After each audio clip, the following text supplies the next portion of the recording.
Supreme court সচিবালয় প্রতিষ্ঠায় হাইকোর্টের রায় স্থগিত করেনি চেম্বার আদালত। আপিল বিভাগের পূর্ণাঙ্গ বেঞ্চে শুনানি হবে 9 জুন।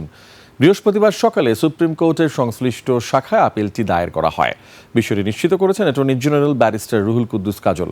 এর আগে সুপ্রিম কোর্টের 7 আইনজীবীর করা এক রিটের পরিপ্রেক্ষিতে বিচারপতি আহমেদ সোহেল ও বিচারপতি দেবাশিস রায় চৌধুরীর হাইকোর্ট বেঞ্চ গত বছরের 2রা সেপ্টেম্বর রায় ঘোষণা করেন।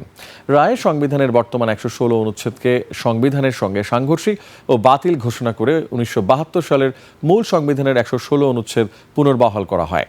একই সঙ্গে 3 মাসের মধ্যে সুপ্রিম কোর্টের জন্য স্বাধীন পৃথক সচিবালয় প্রতিষ্ঠার নির্দেশ দেওয়া হয়। পরে নির্বাহী বিভাগ থেকে বিচার বিভাগকে পৃথক করে সুপ্রিম কোর্ট সচিবালয় অধ্যাদেশ 2025 জারি করে অন্তর্বর্তী সরকার। তবে পরবর্তীতে বিএনপি সরকার অধ্যাদেশটি বাতিল করেছে।